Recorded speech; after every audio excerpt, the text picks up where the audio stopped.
Hi, I'm Akhil. I'm a software engineer at Google, although that's only tangentially relevant to what this is about, which is that I've decided to make a video series on how to build wealth in India.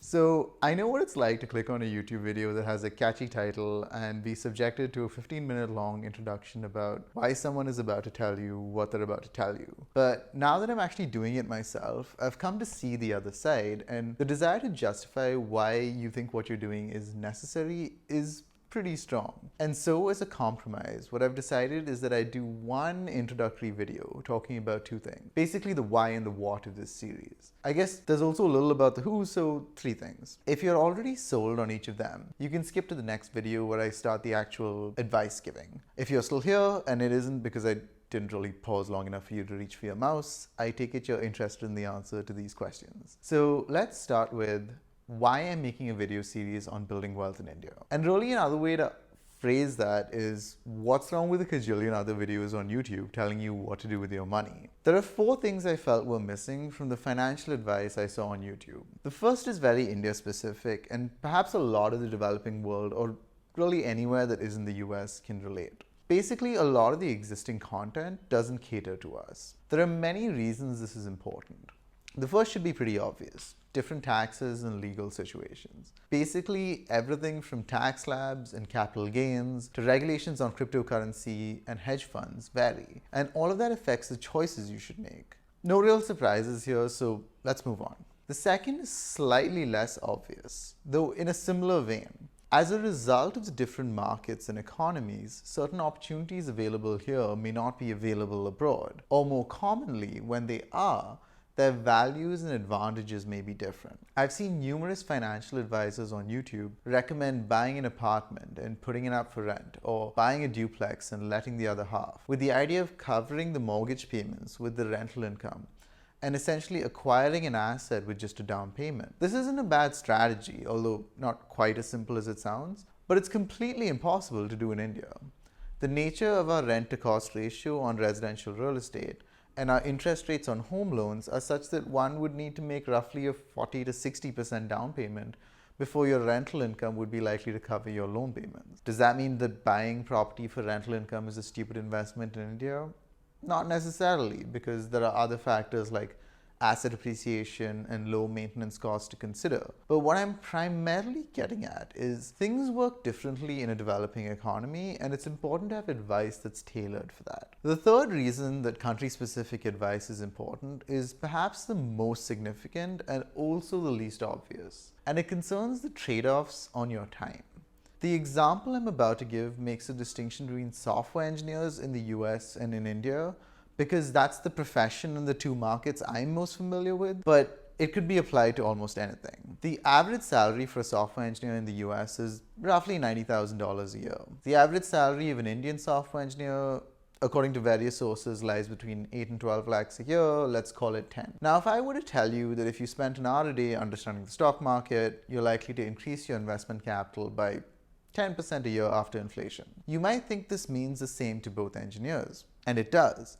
But that's not the whole story, which becomes apparent when we consider the utility of that time on your net worth. A good software engineer in the US makes about $250,000 to $300,000 a year. A good software engineer in India makes about 50 to 70 lakhs a year. Both of these salaries are for established engineers, often with 5 to 7 years of experience, in expensive cities, and it includes total comp. If these numbers sound high, I will bust a few myths about what I've heard people say about what people can make in India. Things like you need to move to the US if you want to make more than 50 lakhs a year, or that you can't really consider CTCs at FANG companies real because they include equity, which is just ridiculous. Because if you don't think that Amazon stock is, if anything, better than cash right now, well, let's just say this series is for you. To be clear, I'm not saying the same percentage of software engineers make this in India as that make that in America. That wouldn't be a fair comparison because a significant number of skilled engineers move from India and from everywhere to the US. What I am saying is that it's reasonable to compare the talent and hard work involved to reach these ranges in each country. I know plenty of people who make significantly more than the upper limits of these ranges, And by significantly, I know people who make triple the higher numbers you're seeing here in both countries. But I know more that lie within or close to these ranges, and it's my opinion, however anecdotal that might seem, that these represent roughly equivalent skill levels. What I'm getting at here is that the 1 hour we were talking about earlier, when spent honing one's craft, may have a very different marginal impact depending on where you live. You'll notice that in the US, a good engineer makes roughly 3 times what an average one does, while a good engineer in India may make 6 or 7 times what an average one does. And in general, whether you agree with my exact numbers or not, and this is probably oversimplified primarily because it may not be fair to compare average engineers in both countries, I still feel very confident in my overall conclusion, which is that a marginal movement up the talent rungs of the software engineering market in India has a much more significant impact on your salary than it does in the first world. And it's a very similar story in other fields. As the world gets more connected, if you live in a developing country, the better you get at your job, the closer you're going to get to international salaries, because you often reach a point where moving abroad is an option for you, and companies realize that if they don't pay you competitively, they're going to lose you. This is super important in considering how to invest, because if the time you're spending ensuring a 15% return instead of a 13% return could otherwise result in making you a person that makes double or triple the money, well, that's not a wise investment at all, however good that extra 2 or 3% may seem. And this is a nice segue into my second main point, moving past the reasons that country-specific advice is required, because I do realize there is a lot of advice out there that's tailored to India. However, even when you do get India-specific content, it's often way too specialized. There are excellent videos on trading in the Indian stock market or on mutual funds or real estate, but investing in each of these areas isn't just about the return, it's about the trade-offs. Everything from your stress levels, your peace of mind, the money that could have gone elsewhere, but most significantly, your time. What I'm hoping to do in this series is talk about building wealth in a way that takes all these factors into consideration. Another area where I feel like advice is missing in India is when it comes to higher earners. There's a lot of information for people who are just getting into investing. How to set up your ETC, PPFs, FDs, etc. But not a lot beyond that. And as your net worth increases, you really do need to consider diversifying your portfolio in a way that doesn't necessarily mean investing in poorer performing, low risk assets like FDs and debt funds, especially if you're young, because these are simply never good ideas over the long term. I'm hoping to cover a wide array of less obvious investments in this series when we get to the videos for people looking to build higher net worths with more capital. The final point I want to make on the subject of what can be improved among the videos in this area is who is giving the advice. Now, this isn't as true when you look at the popular videos in specialized areas like trading and real estate investing. Even if these people aren't necessarily the best in their field, they're certainly still more qualified than I am. But when you consider the people giving more holistic advice, which is what I'm going for in this series, especially the popular ones, they often started out with a career which might be anything. But over time, their primary career has become YouTube. Now, there's obviously nothing wrong with that. But if I can't replicate your primary income stream, then I'm not certain you're the person I want to be taking advice from on building wealth, because obviously earning money is a significant part of that. And the trade-offs on time when you're essentially marketing your investments are very different than they are when you have a professional job or you're an entrepreneur. If someone's primary source of income is investments and YouTube revenue from advice on investments, it might be worth it for them to spend days and months looking for the perfect commercial property or studying the stock market intensely. But to most people, a few percentage points of additional return aren't worth weeks and months of our lives. That being said, really, my only qualification to talk about this topic is being a 30-year-old who's managed to save a fair bit of money while living a pretty great life, not moving abroad, which is an important point, and not sacrificing my comforts or passions in any meaningful way. What I feel is significant is that my primary income sources and investment strategies will all be things you can replicate. And I feel confident in guaranteeing you that YouTube will never feature prominently among them. If I feel like it's relevant later, I might dive deeper into my personal finances. But for now, I suggest you do your own research on the advice I'm about to give. And over time, hopefully you learn what it is about my approach you like and what maybe doesn't work for you. Okay, so that concludes my very long section on the why and my semi-non-answer on the who. So let's get to the what. There are two main areas I want to cover in this series. The first is how to invest your money at a variety of different income levels with different net worth targets in mind. Among some of these levels, I'm also going to divide my advice based on a variety of other factors like your stage in life, risk appetite, and even just time you're willing to spend on this or your level of interest. The last two are actually really important because I know plenty of people who make a ton of money, but their opinion on investing is, I work my tail off for this money. I have no interest in spending an hour a day learning how to invest it. And I think that's valid. No matter how high your net worth is and how big your return might be as a result of learning how to invest, no one can tell you what your free time is worth. So I want to take that into account. So the first lesson will focus on people who make less than 10 lakhs a year. The second will focus on people who make between 10 and 25. The goal of these two videos will be to eventually build a net worth of 25 lakhs, with the first focusing more on getting to 8. After these videos, while I have mentioned income slabs like 25 to 50 lakhs, 50 lakhs to a crore, and people who make more than a crore a year, what I'm really going to be narrowing in on is the net worth number. At these levels, I'm going to be talking about larger, more risky investments, and really what you make doesn't matter is how much you're worth. So you can really think of the following videos as building a 75 lakh net worth, building a 2.25 crore net worth, and building a 7 crore net worth, also known as becoming a millionaire in US dollars, if that's important to you.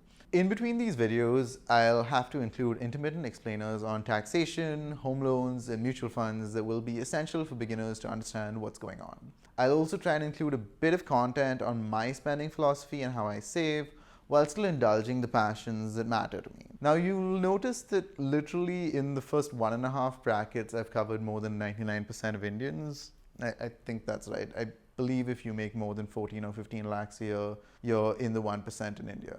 And I just want to be clear that I realize that 25 lakhs is a lot of money to make in a year. And I really don't mean for these brackets to seem like I'm being dismissive of the amount of work it takes to get there.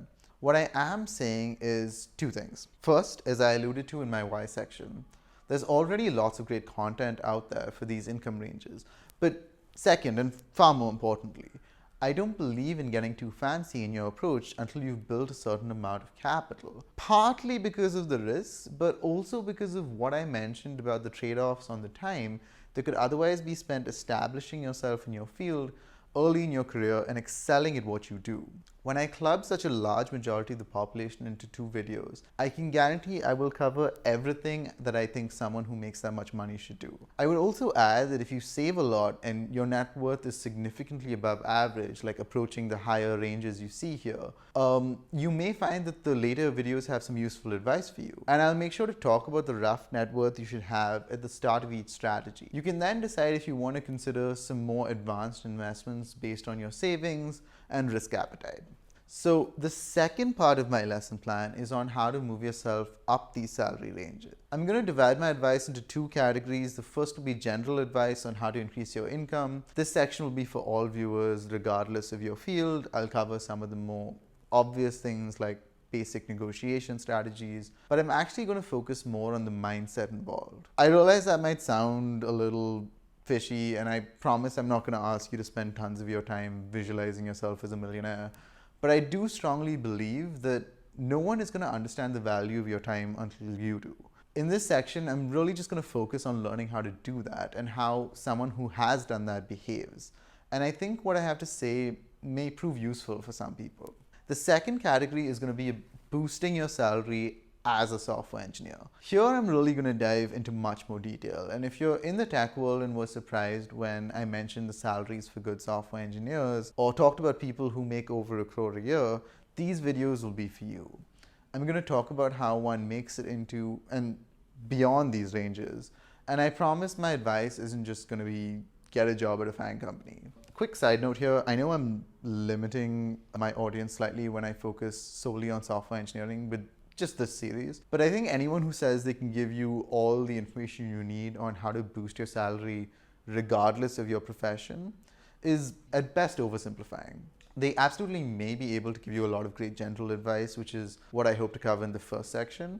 But the nuances of moving up the rungs of a complicated profession with a combination of hard work and smart decision making just vary too much from field to field for anyone to claim to have a universal solution.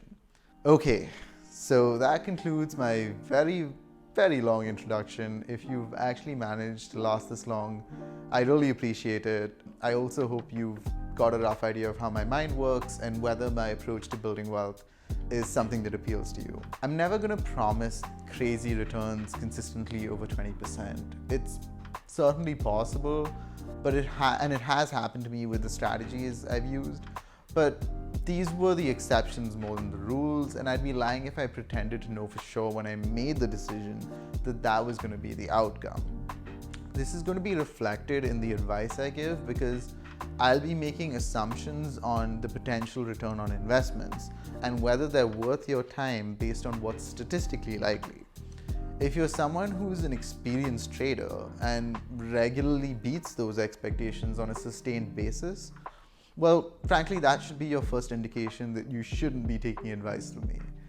That's not to say that this series is solely for beginners. The advice will, especially in the later videos, get pretty detailed and complex, but it's not for professionals. Anyway, I really hope this lesson plan excites you. So without further ado, as if much more ado were even possible, let's get started.